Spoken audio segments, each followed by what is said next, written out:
Un conseil, si vous vous plaisez dans la manipulation, n'écoutez pas ce qui va suivre. Cela ne vous servira à rien. Vous risqueriez de perdre ce qui vous semble si précieux, votre temps. C'est par la vérité qu'on apprend à connaître les hommes, et non par les hommes qu'on apprend à connaître la vérité.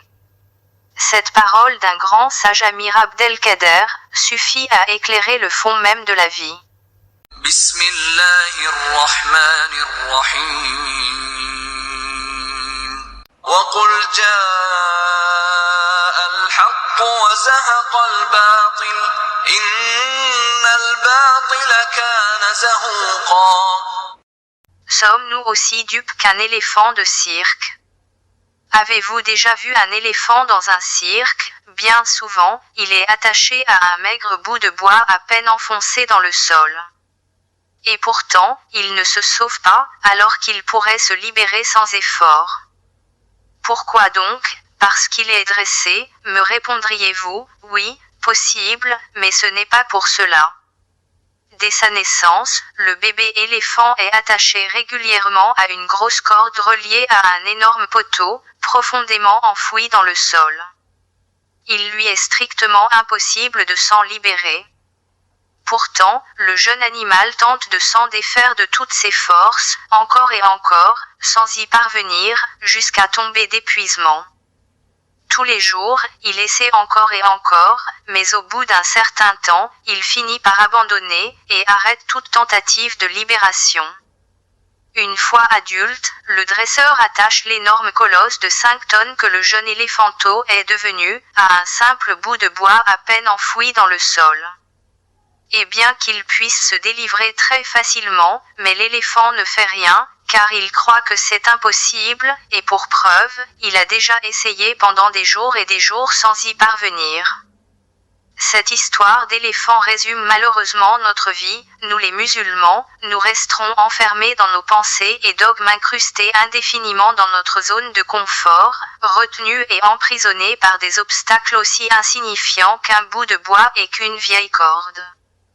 La seule différence, c'est que le cordon qui nous immobilise n'est en réalité qu'une fausse croyance, des croyances mensongères qui nous empêchent de défier le blâmable. Pensez-vous avoir conscience de votre réalité? Nous répondrons que la réalité va bien au-delà de la fiction, car si vous aviez conscience de la réalité, vous auriez même du mal à l'accepter. Ce qui va suivre, va peut-être et je l'espère, bouleverser votre façon de vivre et de penser. Mais en attendant, étiez-vous prêts? Le secret est d'être lucide le plus que possible tout simplement en restant attentif, et en se posant des questions logiques, pour pouvoir briser les chaînes et franchir les murailles forgées autour de nous, et qui nous emprisonnent dans nos dogmes et pensées. Ainsi, vous découvrez peu à peu la conspiration globale que fait face notre humanité, et vous constatez de plus en plus qu'un système de contrôle des lois a été créé pour tenir de tels mensonges en place, et vous en empêche de connaître la vérité. Une fois convaincus sans la moindre hésitation, qu'en vit tous dans un grand mensonge, pourquoi attendre un hypothétique personnage qui a un PhD dans le mensonge, à savoir l'antéchrist?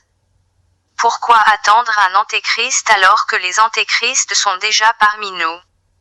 Ne croyez-vous pas que cette attente ne correspondrait pas plutôt à une illusion entretenue par Satan lui-même?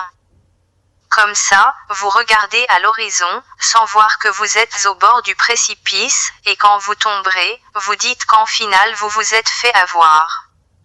Et à ce moment-là, il sera trop tard, que vous voudrez revenir en arrière, et la mort sera pour vous tout le compte rendu d'un regret éternel. Ainsi, l'éveil des gens à cette réalité plutôt maladroite, va être une tâche ardue pour toute âme courageuse dont le seul désir est de se libérer de cette servitude mondiale.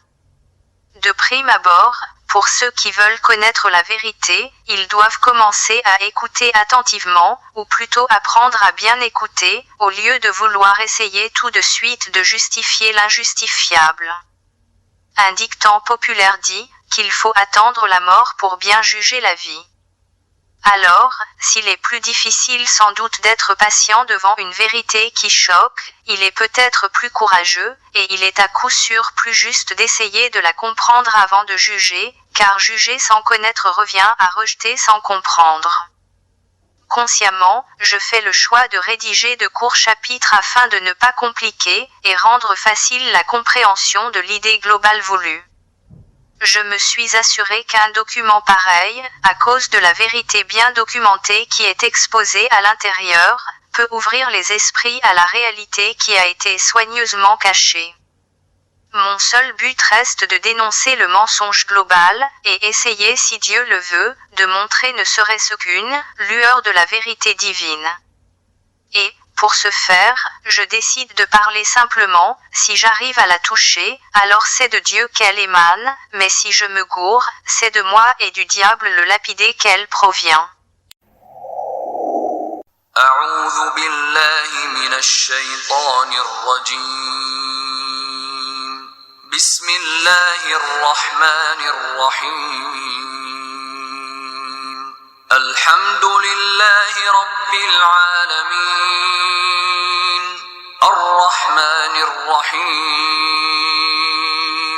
مالك يوم الدين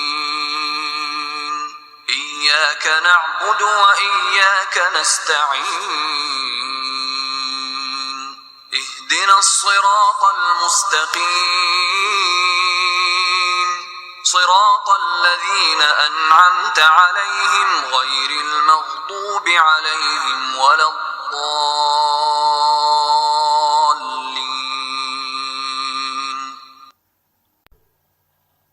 La louange est à Dieu le Créateur du monde, celui qui existe sans début, sans fin, sans endroit, sans comment et ne dépend pas du temps. Rien n'est tel que lui et il est celui qui entend et qui voit. Quoi que tu puisses imaginer, Dieu en est différent, c'est lui que nous remercions, à lui nous demandons aide, c'est à lui que nous nous repentons de nos péchés. Par son nom nous nous préservons de Satan le lapidé et de ses tentations perfides, car celui que Dieu le guide vers le bien, personne ne peut lui montrer le bon chemin. De ce fait je témoigne qu'il n'y a de divinité que Dieu, l'unique sans aucun associé, et que Mohammed, Jésus et Moïse et tous les autres prophètes sont ses serviteurs et ses messagers. La vérité procure la paix du cœur, mais le mensonge ne touche pas le cœur, c'est comme une huile qu'on a mélangée avec de l'eau, elle ne peut plus brûler. Les mensonges sont comme les vagues d'un lac, si on y jette une pierre, la première vague en entraîne une autre, faisant apparaître son fond trouble. Donc, c'est le mensonge qui fait naître le doute dans le cœur, et celui qui est pris d'un mauvais doute devient sourd devant des milliers de témoins. Pourtant, un œil attentif ne manquera pas d'observer que ce monde est devenu spécialiste en matière d'illusions et de faux semblants. Je n'invente rien, il vous suffit de regarder, ne serait-ce qu'un bref moment autour de vous, pour vous en rendre compte. Vous pensez voir, connaître ou comprendre quelque chose, mais en réalité, ne vous est montré qu'une infime partie de ce qui se passe véritablement. Tout le reste n'est que pure illusion. Tout le monde sait, tout le monde voit, tout le monde a conscience de ce qui se passe, mais tout le monde s'en fiche. D'une gigantesque pièce de théâtre, dont vous êtes les spectateurs. Tout est fait pour vous divertir, afin que votre conscience n'aille pas voir ailleurs, afin que votre conscience n'aille pas en direction d'une recherche de vérité. Bref, nous nous conduisons comme des moutons qui jouent le jeu et se laissent manipuler. Pire encore, on l'accepte tous. Mark Twain a dit un jour: ce n'est pas ce que vous ne savez pas qui vous pose des problèmes, mais c'est ce que vous savez avec certitude et qui n'est pas vrai. Plus le mensonge est gros, plus il passe, plus souvent il est répété, plus le peuple le croit. À force de répétition et à l'aide d'une bonne connaissance du psychisme des personnes concernées, il devrait être tout à fait possible de prouver qu'un carré est en fait un cercle. Car après tout, que sont un cercle ou un carré? De simples mots. Et les mots peuvent être façonnés jusqu'à rendre méconnaissables les idées qu'ils véhiculent. Et lorsque les mots perdent leur sens, les gens perdent leur liberté. Si une personne vient vous dire que tout ce que vous a été enseigné depuis vos jeunes âges n'est que du bluff, vous diriez certainement qu'il est fou. Et s'il peut vous prouver qu'il dit vrai?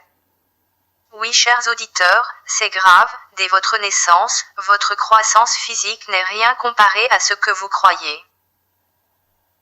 Car le monde vous formate jour après jour, à l'école, vos parents qui eux aussi étaient formatés, participent malgré eux à votre formatage.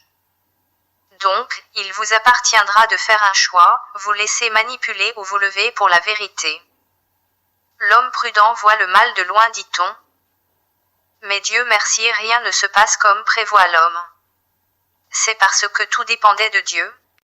D'après l'envoyé de Dieu, que la paix et bénédiction soient sur lui. Parmi les signes avant-coureurs de l'heure, il y aura la disparition de la science, la consolidation de l'ignorance, l'interdiction du licite et la réglementation de l'illicite. Ainsi l'islam a débuté étranger et redeviendra en fin des temps étranger comme il l'était au commencement. L'ignorance des religions et l'ignorance de sa propre religion. Le monde actuel est victime de ce fléau. Parmi ceux qui ont divisé leur religion, et sont devenus des sectes, chaque parti exultant de ce qu'il détenait. Tout en étant inattentif, et complètement méconnaissant des saintes écritures, de ceux qui nous ont précédés, en dénigrant leurs enseignements, et méprisant tout ce qui découle de leur exégèse. Ce que suggère explicitement, la parole divine dans Sourate les Bestiaux, du noble Coran. بسم الله الرحمن الرحيم وهذا كتاب أنزلناه مبارك فاتبعوه واتقوا لعلكم ترحمون أن تقولوا إنما أنزل الكتاب على طائفتين من قبلنا وإن كنا عن دراستهم لغافلين أو تقولوا لو أنا أنزل علينا الكتاب لكنا أهدى منهم. Ainsi, le premier savoir est le savoir de notre ignorance, et qui est en finalité le début de notre intelligence. En dépit des apparences, le Coran recèle un nombre considérable d'informations inédites, son apport est essentiellement une leçon d'histoire sacrée qui invite à comprendre qu'il n'y a pas de dichotomie entre la réalité immanente et la vérité divine. La démarche du Coran consiste à regrouper tous les événements de la même catégorie en une synthèse permettant de rendre compte de manière précise des modalités de la justice divine. Le Coran répond à deux préoccupations essentielles. La première est de vouloir montrer que les événements rapportés par les textes sacrés ne sont pas des mythes dénués de fondement, mais des réalités concrètes.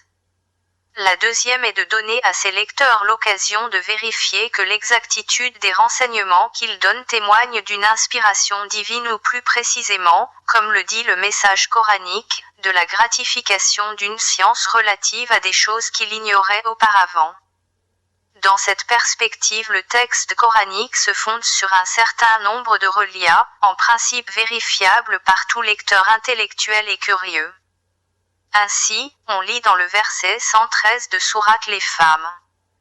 Il, Dieu, t'a enseigné ce que tu ne savais pas. En théologie islamique, il y a eu des hommes qui reconnaissaient clairement combien ils savaient peu de choses. Mais il en a existé d'autres qui croyaient tout savoir et ont rendu tabou toute interprétation ultérieure du Coran. Car selon eux, l'exégèse de ces versets a été déjà établie par El-Salaf, ou les prédécesseurs à l'époque du prophète, paix et bénédiction sur lui, et personne ne pourra prétendre savoir une autre interprétation équivoque à la leur, sinon ça sera une innovation, ou bidéa, dans l'islam. Mais en fait, ils interprètent les versets du Coran, selon leur convenance, et avec ces derniers, nous avons l'impression d'un décalage spatio-temporel, c'est-à-dire, de vivre en deux temps différents, le temps de la chose racontée, et le temps du récit. Désormais, ils nous disent que la culture islamique a été, à la base, une culture orale, et sa transcription définitive a été appliquée beaucoup plus tard. C'est-à-dire, qu'il existe deux temps majeurs, un temps de la production de l'histoire dont les vrais acteurs ont succombé sous son poids excessif avant de laisser une trace écrite, et un temps de la reproduction de cette histoire par des hommes, loin d'être des témoins directs de ces faits. Ainsi, l'histoire religieuse, au bout du compte, est faite par des hommes, mais elle peut également être défaite et réécrite, à coups de silence, d'oubli, de formes imposées et de déformations tolérées. De ce fait, je suis inquiet, ou je devrais peut-être dire consterné, par ce qui me semble être un état réellement déplorable de la réflexion, du savoir et de la rationalité, de la pensée religieuse à notre époque. Je le dirai aussi sobrement que possible, certaines des choses qui se font et se disent, dans des soi-disant pôles d'études académiques, en sciences religieuses, où fleurissent littéralement l'inculture et le charlatanisme, me sidèrent, et je ne suis pas le seul à le penser. Je m'inquiète aussi, de l'état de nos médias, de leur orientation idéologique, de leurs divergences et de leurs dérives marchandes, du rôle propagandiste qu'ils sont amenés à jouer, dans la mystification de la réalité, au moment où chacun de nous est littéralement bombardé d'informations mensongères, et de discours qui cherchent à obtenir notre assentiment, ou à nous faire agir de telle ou telle manière, en cas de situation critique. Devant l'ampleur du phénomène de désinformation, et d'information connue sous le nom de théorie du complot, il est évident qu'il convient d'être attentif et responsable de ses idées et convictions. Toute personne se penchant sur le sujet du complot est directement minimisée ou discriminée, certains diraient que parler à propos de ce sujet est un luxe intellectuel. Il suffirait, disent-ils, de survoler le sujet sans que cela nous prenne beaucoup de notre réflexion. Car pense-t-il l'intérêt de ce sujet et de cette étude est très limité et que son ignorance n'est pas grave. Que voulez-vous, l'ignorance aveugle l'homme, croire ce n'est pas apprendre sans comprendre et accepter comme argent comptant tout ce que nous a été fourgué comme coutume par nos prédécesseurs. Quoi, et si nos ancêtres n'avaient hélas rien raisonné, et s'ils n'avaient pas été dans la bonne direction comme précise tant le Coran? Néanmoins, la recherche de la vérité étant une obligation pour tout esprit libre, et surtout la vraie raison de toute notre existence dans ce bas monde. بسم الله الرحمن الرحيم اقترب للناس حسابهم وهم في غفلة معرضون ما يأتيهم من ذكر من ربهم محدث إلا استمعوه وهم يلعبون لاهية قلوبهم وأسروا النجوى الذين ظلموا هل هذا إلا بشر مثلكم أفتأتون السحر وأنتم تبصرون. Avant de commencer, permettez-moi tout d'abord de préciser que nul ne devrait accepter mon opinion tant qu'il ne l'a pas vérifiée par lui-même et qu'il n'en soit pas convaincu. C'est la norme que je me suis fixée, et la norme que je recommande à tous. Cet ouvrage est voué à vous mettre en lumière certaines choses que vous ne pouviez pas voir et comprendre sans la lumière du Coran, ou que jusqu'à présent vous ne vouliez pas voir si vous focalisez votre compréhension et votre raisonnement mental à l'écart des saintes écritures. Car si en suit l'enseignement divin, il va nous montrer que notre perception de la réalité n'est pas seulement basée sur des suppositions, telle la science imposée par le monde occidental basée sur des fausses hypothèses et des théories non fondées, mais contrairement sur des preuves scientifiques visibles et concrètes. Tout savoir est par définition incomplet et sujet de révision, donc à erreur. L'histoire ne fait pas exception à la règle. En effet, qu'est-ce que l'histoire ?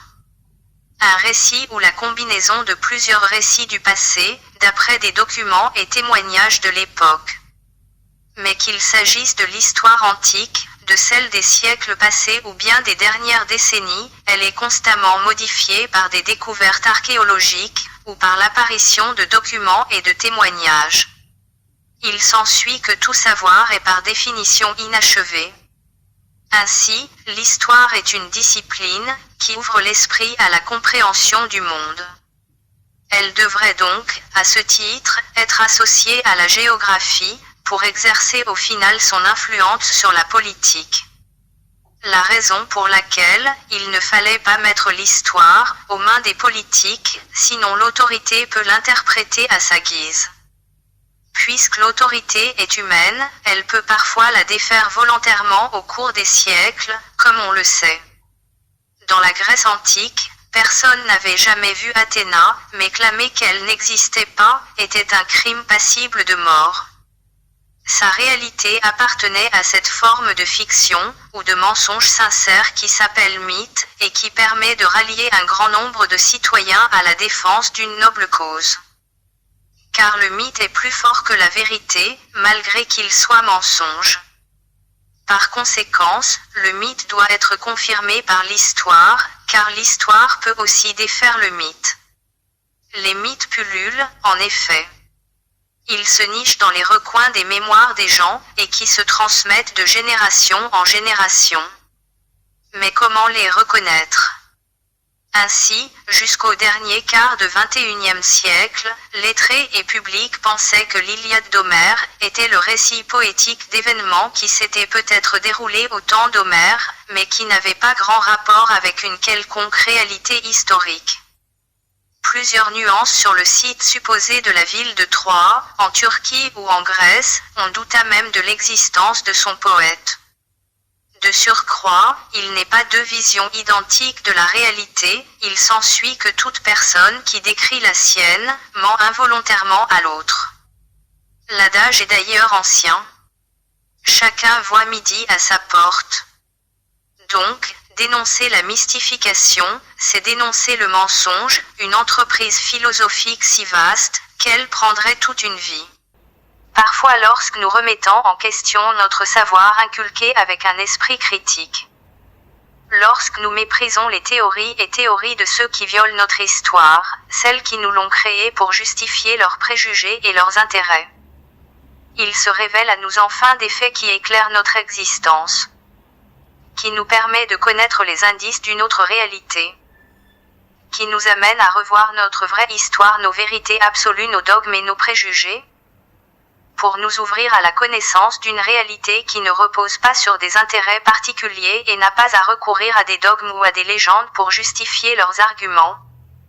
Maintenant allez-vous accepter la vérité, ou la fuir comme le font des millions de personnes dans ce monde qui refusent d'entendre et ne veulent rien savoir, qui sont heureux de fermer les yeux et refusent de voir, et qui acceptent de rester muets et de prendre part à l'écart. Et si Dieu avait intégré un code dans les saintes écritures qui ne pourrait être déchiffré qu'à la fin des temps? Un message prophétique crypté, les prophéties, comme vous le savez, utilisent un langage allégorique qui rend leur interprétation difficile.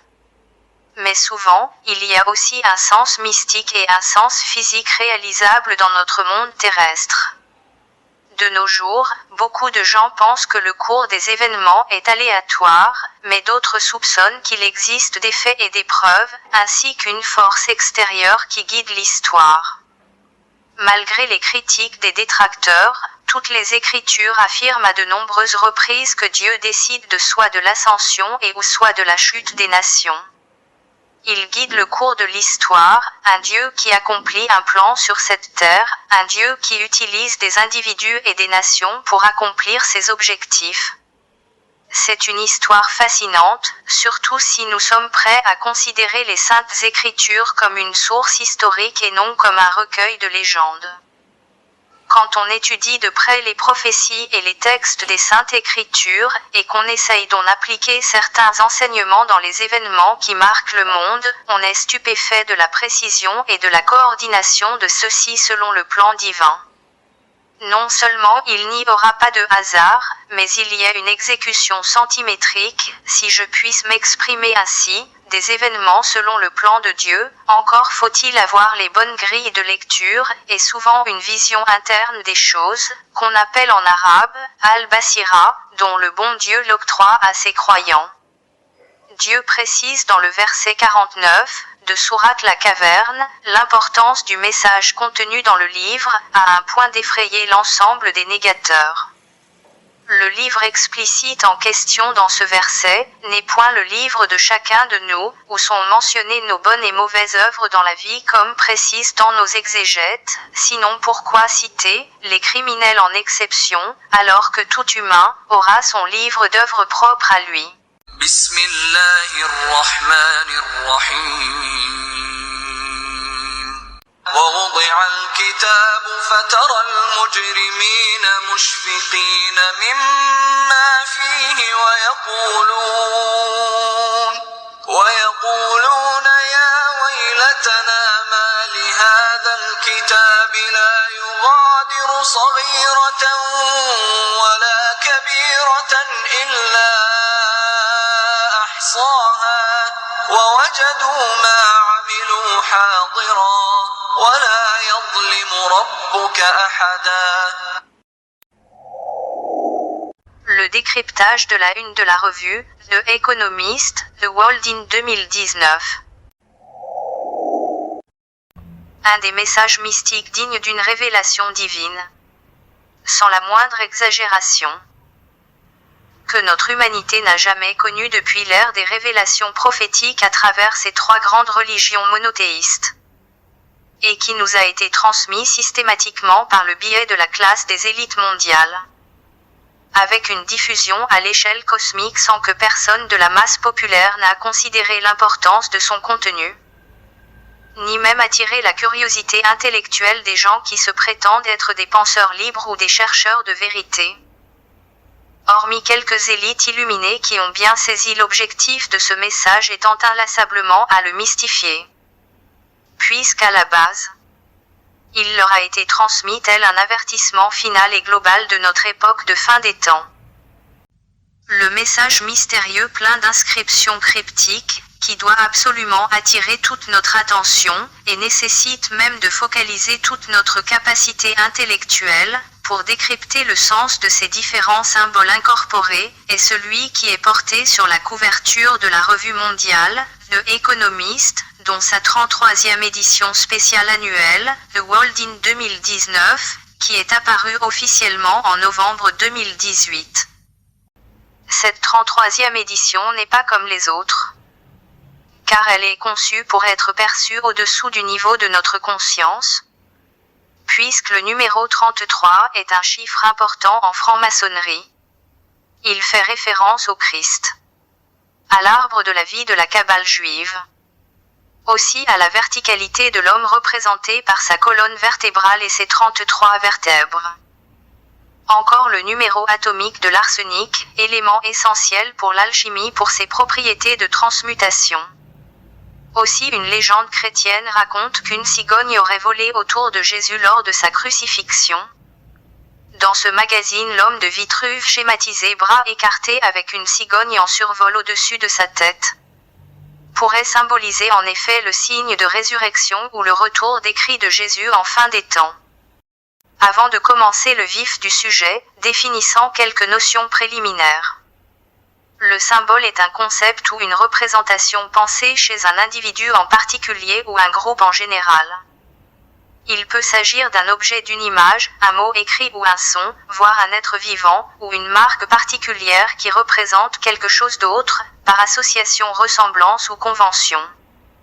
Une allégorie consiste à représenter une idée abstraite par une chose concrète. Un signe faisant symbole est actif chez l'individu pour soit provoquer une pensée sur un thème, soit pour déclencher une sensation.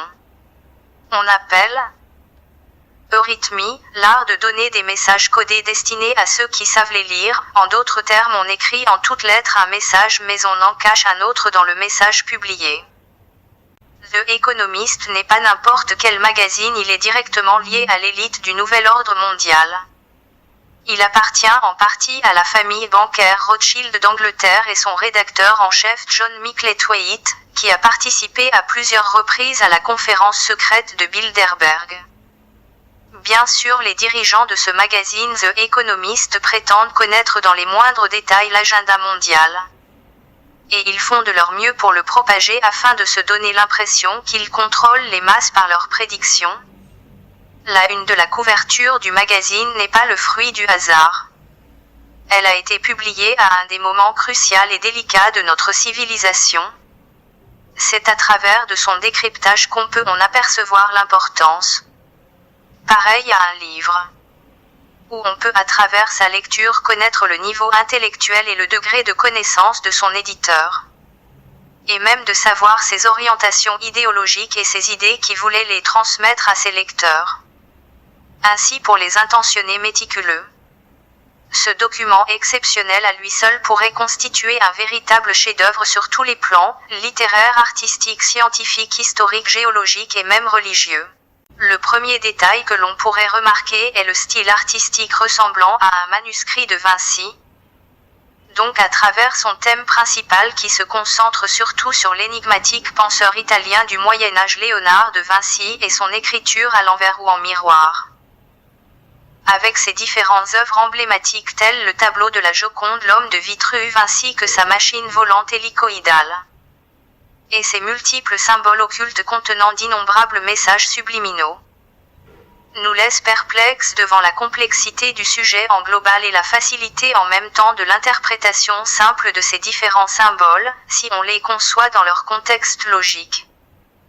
Ceci démontre l'existence d'une volonté derrière ce message pour faire transmettre instinctivement l'idée voulue à tout le monde sans peine d'une traduction linguistique préalable. Ainsi ce mode de transmission d'idées basé sur une communication non verbale nous permet de reconnaître derrière ce message une intelligentsia exceptionnelle voire même surhumaine, comportant plusieurs réalités cachées et un savoir méconnu de l'être humain normal. Comme disait Léonard de Vinci lui-même, les détails font la perfection et la perfection n'est pas un détail. Donc ceci n'est plus qu'une simple couverture de magazine, mais plutôt un message transmis à travers les élites pour l'humanité tout entière, et provenant d'une entité intelligente méconnue de la majorité, et qui se définit elle-même dans ce message comme étant la détentrice du savoir et du pouvoir. Malgré l'ignorance totale et l'indifférence de la majorité, l'élite mondiale semble connaître parfaitement le contenu, et reste autant subjuguée et impuissante et très sceptique pour divulguer le vrai sens de ce message de risque d'en perdre le contrôle des masses, en essayant toujours de brouiller les pistes pour les chercheurs de vérité. Si vous êtes sceptique sur ces positions, c'est un débat pour un autre moment, mais cela ne supprime pas le fait que les observations et les événements détaillés dans cet article sont vrais. Dans la logique des choses, si 2 ou 3 choses se produisent à la fois qui semblent être une coïncidence, cela est probablement juste. Mais si ça dépasse au-delà et se produisent à la fois, il existe un modèle de conception qui signifie une autre version des choses. Cela signifie quelque chose de significatif. La signification de toutes ces coïncidences qui l'entourent signifie qu'elles pourraient marquer un moment crucial dans notre vie, surtout si l'enchaînement de ces choses a un sens eschatologique cohérent. En vérité, la quantité de coïncidences qui ont été découvertes depuis les 3 ans qu'on a commencé cette recherche est stupéfiante en soi, et si on tente de tout documenter, on n'en finirait jamais. Si vous n'êtes toujours pas influencé par le fait que toutes les observations et les événements annoncent quelque chose d'eschatologiquement significatif, on estime malheureusement que l'ajout de l'une des découvertes supplémentaires ne vous aidera pas à vous convaincre. Dieu exalté et magnifié soit-il, a lancé un défi au verset 211 de Sourate la vache du noble Coran, pour départager parmi les gens des fils d'Israël, ceux qui sont croyants à ces signes probants, octroyés spécialement pour eux, et conscients de leur réalisation concrète en terre sainte, de ceux qui y ont mécru et y ont démenti, soit par leur ignorance totale de leur concrétisation divine sur terre, soit par leur fausse compréhension de la signification exacte de ces signes, en altérant leur juste interprétation, après qu'elle leur soit montrée et parvenue à leurs insus. Alors dans ce cas, Dieu est dur dans le châtiment, et le plus strict en rétribution. Le défi posé par Dieu à travers ce verset vise tous ceux qui s'opposent à la reconnaissance de ces signes interpellatifs transcendants, manifestés par lui sur terre, au vu et au su de tous. Tel, l'exode du peuple juif en terre sainte après les avoir sauvés de Pharaon, en leur traçant un chemin frayant sur mer. La rencontre de Moïse avec son Seigneur au mont Sinaï. Le départage de l'eau de Horeb, sur les 12 tribus juives. La naissance de Jésus, et sa parole au berceau, la descente de la table servie sur les 12 disciples, et son secours divin du complot juif. Encore, le miracle de la scission de la lune, octroyé aux prophètes de l'islam, Mohammed paix et bénédiction sur lui, et tant d'autres. Alors interrogeons-nous, hormis notre croyance sincère, combien de signes évidents reconnaissons-nous dans notre vie présente, comme un événement historique documenté, et reconnu comme preuve évidente, de la véracité de la parole divine. Sincèrement, à ce jour, aucun fait religieux rapporté, dans les Écritures saintes, n'a de constat historique et topographique, confirmé par la communauté scientifique, sur des preuves archéologiques et numismatiques évidentes. Évidemment, la concrétisation de ces signes consiste à reconnaître leur lieu exact, avec les personnages concernés, selon le récit chronologique décrit dans les Saintes Écritures. Et si on ignore tout ça, c'est qu'il y a bien une raison pour cela, soit notre savoir religieux est complètement altéré, ou falsifié de façon volontaire afin de nous égarer de la voie divine. Soit qu'il est complètement dévié, de son contexte topographique et culturel exact. Ainsi, apparaît une autre vérité largement mystifiée, où les faits rapportés apparaissent clairement, et spécifiquement, dans leur contexte naturel religieux. بسم الله الرحمن الرحيم سل بني إسرائيل كم آتيناهم من آية بينة ومن يبدل نعمة الله من بعد ما جاءته فإن الله شديد العقاب زين للذين كفروا الحياة الدنيا ويسخرون من الذين آمنوا والذين اتقوا فوقهم يوم القيامة. Voici un modeste essai de décryptage de l'emblématique sens de ce message, dont la compréhension de son contenu par son interlocuteur principal, qui n'est que nous les êtres humains sur Terre, éblouis, désorientés, ignorants, et mal soucieux, permet de connaître le degré de connaissance de son éditeur, et de leur conscience parfaite de la situation désastreuse, qu'on est en train de vivre, sans même pas la concevoir par nous-mêmes. Et cela, afin de nous ouvrir les yeux, pour sortir des ténèbres mensongères de ce monde d'illusions, vers la lumière de la vérité divine, et connaître enfin l'objectif de notre existence sur Terre.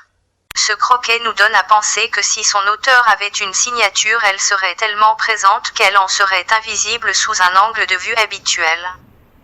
Pour tenter de la débusquer, on doit se référer à la définition du dictionnaire du mot signature. C'est la marque apposée par un artiste sur son œuvre pour attester qu'il en est l'auteur. Ou une inscription qu'une personne fait de son nom sous une forme particulière et constante en vue de certifier exact ou authentique. Il apparaît alors évident que dans cette œuvre majeure il existe un message caché. Ce message comporte des preuves tangibles et vérifiables de l'identité de son éditeur. Chacune de ces preuves soulève à elle seule des interrogations récurrentes et des métaphores d'événements futuristes non encore concrétisés, qui peuvent être en rapport avec un message prédicateur et en même temps avertisseur pour l'élite mondiale. En dépit de l'ignorance totale de nos exégètes mal soucieux à ce sujet, ceci est exposé explicitement dans les versets 28 à 31 de sourate Les Fourmis du noble Coran. Bismillahirrahmanirrahim. قال سننظر أصدقت أم كنت من الكاذبين اذهب كتابي هذا فألقه إليهم ثم تول عنهم فانظر ماذا يرجعون قالت يا أيها الملأ إني ألقي إلي كتاب كريم إنه من سليمان وإنه بسم الله الرحمن الرحيم. Bien sûr, ceci est choquant, et vous dites quelle est la pire des sottises, le fait d'entendre dire que ce croquis qui peut être l'œuvre d'un simple caricaturiste du coin, peut révéler un des importants messages prophétiques cités dans les Révélations, à savoir l'écrit noble détaillé dans le Saint-Coran, adressé du roi Salomon à la reine de Saba, ou encore le contenu de la lettre du roi David, tenue par Bethsabée au bain, décrit dans les saintes écritures de la Bible. Et reconfirmé encore dans le Coran, lorsqu'il est dit, à ceux qui ont été trompés dans ce bas monde, et ont été détournés de l'enseignement divin, en prenant leur religion comme distraction et jeu. Que dans leur insouciance et inattention totale, un document explicite, leur a été apporté, Aoum, en arabe, en guise de guide et miséricorde, et non descendu, en Zalaou, Iléhim, pour faire la part des choses entre le noble écrit, lancé par le prophète Salomon, paix sur lui, et les livres saints descendus au prophète par l'Esprit Saint de Gabriel. Ce qui fait encore la part des choses, est qu'il s'agit d'un livre décrit comme scellé, non encore interprété, ou crypté, d'où l'expression divine. Attend-il, uniquement son éclaircissement, ou son interprétation détaillée. Tel le livre aux 7 sceaux, dont parle le livre de l'Apocalypse. Un thème très présent dans l'iconographie chrétienne, qui décrit un livre roulé, et scellé de 7 sceaux, écrit devant et derrière, c'est-à-dire qu'il contient une lecture superficielle et profonde, et qui contient le plan prévu par le Seigneur sur l'humanité tout entière, dont relate la vision de Saint Jean.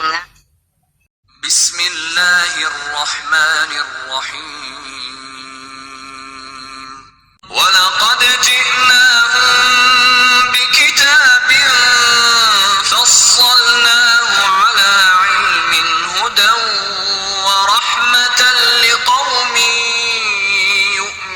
يؤمنون هل ينظرون إلا تأويله يوم يأتي تأويله يقول الذين نسوه من قد جاءت رسل ربنا بالحق فهل لنا من شفعاء فيشفعوا لنا أو نرد فنعمل غير الذي كنا نعمل قد خسروا أنفسهم وضل عنهم ما كانوا يفترون. Mais patience, vous allez comprendre au fur et à mesure ceci, tout en étant convaincu de ce que je viens de dire.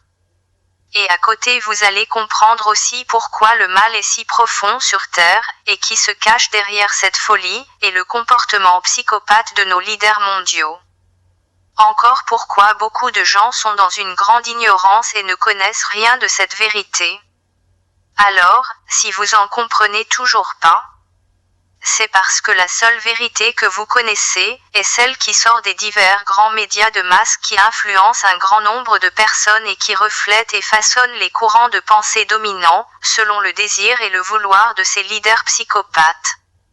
En ce moment même, il y a toute une génération entière qui ne connaît rien en dehors de ce qui est dit à la télé ou les différents sites des réseaux sociaux de leur smartphone ou de leur tablette numérique, car c'est leur révélation ultime, leur Coran et Évangile, qui peut créer ou détruire des dictateurs, rois et présidents, défaire des politiques et allumer des révolutions, en d'autres termes, faire la pluie et le beau temps. ce monde virtuel est la plus grande tromperie dans ce monde sans foi, et on est dans le pétrin si cela tombe entre les mains des mauvaises personnes.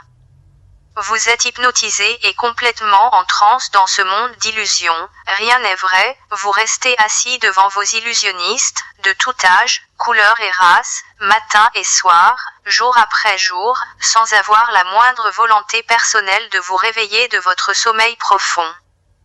Car, vous commencez à croire l'illusion que l'on fabrique, vous commencez à croire que ceci est la réalité et que vos vies soient une illusion. Ainsi, vous faites tout ce que vous dit la télé, vous vous habillez comme à la télé, vous mangez comme à la télé, vous élevez vos enfants comme à la télé, vous pensez même comme à la télé.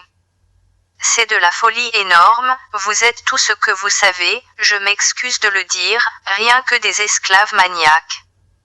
Au nom de Dieu, vous êtes la réalité et la télé est l'illusion, donc si vous voulez la vérité, allez vers Dieu.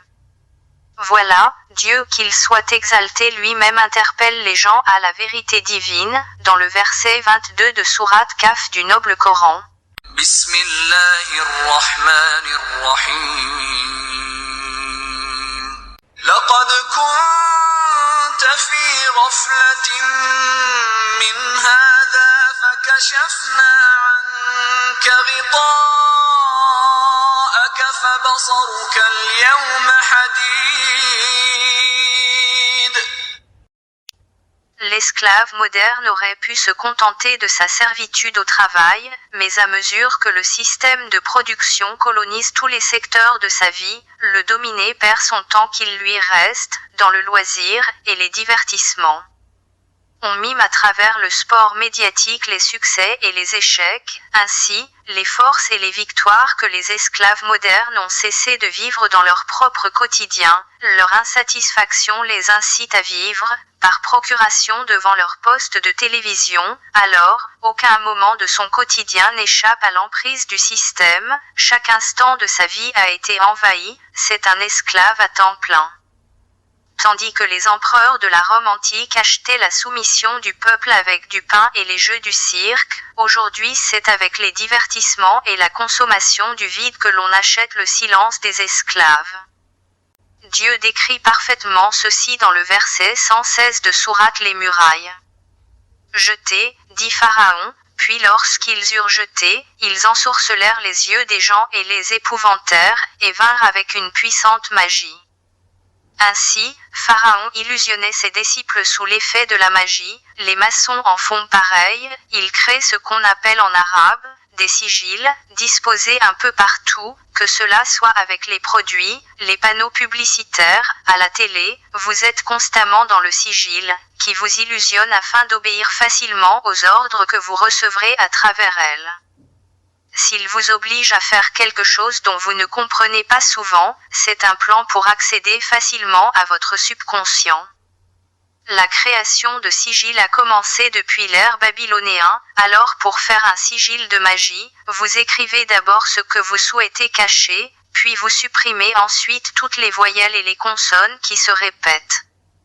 Vous réarrangez ensuite ce qu'il vous reste pour en faire un symbole facile à mémoriser, et au final, ce symbole ou sigil, contient le message original.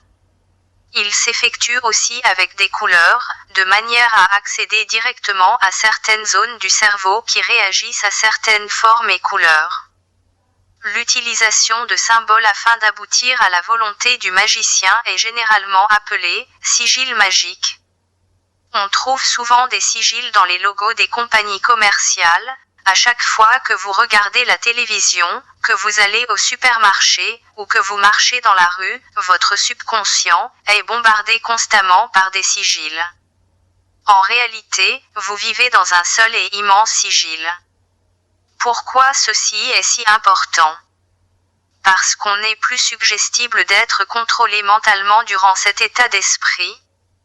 On est très vulnérable à la manipulation durant cette période, car le premier objectif pour quelqu'un qui fait de la propagande publicitaire, c'est de créer les circonstances afin d'entraîner l'état d'esprit favorable à la réception du message, et cet état d'esprit est l'état hypnotique, rendant donc la télé très importante dans tout ce processus ayant pour but de créer une seule et même mentalité parmi toute la population. La télévision conditionne la pensée et beaucoup n'ont pas conscience de ce fait. Mais ce qui est encore plus triste, c'est que la majorité des gens ne savent pas comment fonctionne une télévision. La télévision n'aurait jamais pu voir le jour sans l'invention du tube cathodique.